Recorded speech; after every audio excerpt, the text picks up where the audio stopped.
I remember very vividly as a child, my father putting me into bed, then leaving, and then just sitting up and staring at the ceiling because I just couldn't sleep and my thoughts would race.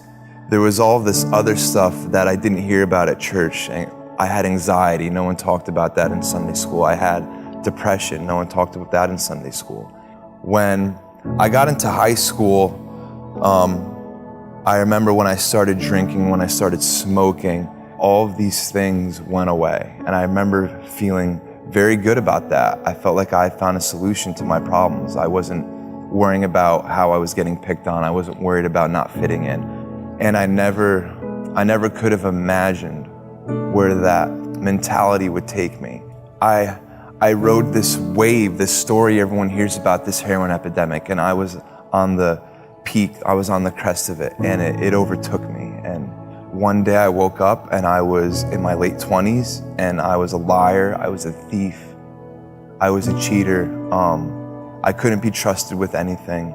My brothers and my sisters didn't want me around their children. I was being arrested. I had become a hollow shell of a person.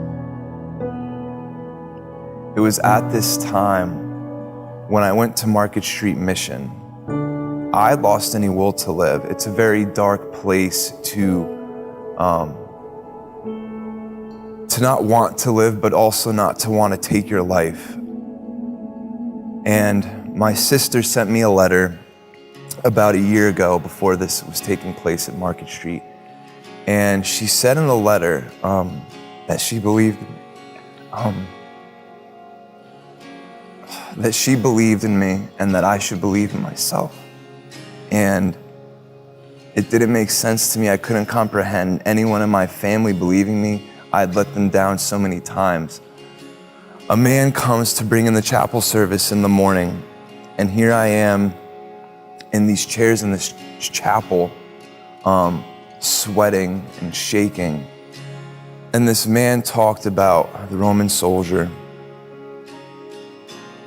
who had a need, and he went to Jesus and he said, "Lord, I believe, help my unbelief." I don't know why that was highlighted in my mind so much. I don't know why it stuck to my mind so much. And I knew that that was the answer, and I just kept praying that prayer over and over again. I said, "Help my unbelief." I laid my intellect to the side, I laid my opinions and my prejudice to the side, and I believed. Once I believed in Jesus as my Lord, as my King, all of that anxiety that was there before the drugs and alcohol, all that depression that was there before the drugs and alcohol, suddenly started to go away. It wasn't there anymore. I can sit in a chair now without tapping my legs. I can sit down and have a conversation with somebody. Drugs and alcohol were one thing, but being liberated from my depression and anxiety, that's what truly showed me who Christ was, because to me, that was more miraculous than the Red Sea parting. Just look at my life. I was homeless, and I was a pitiful excuse of what a person should be.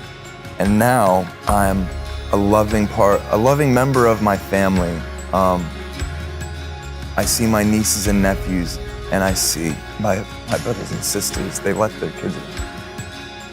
I can hold my nieces and nephews, and I can see in their eyes they're not worried anymore. They're not worried about what I might have in my pockets or what I'm doing afterward. To have 2 years of that going on where I can see God placing me where I need to be. He's not leading me to somewhere where I'm gonna get a new car or a pretty girlfriend. He's leading me somewhere where I can rest in Him and where I can continue seeking Him. That is an incredible feeling, to know that my God is going before me. And anyone who knows addiction, anyone who knows depression, knows that that is just as dramatic as being physically blind and being delivered so that you could see.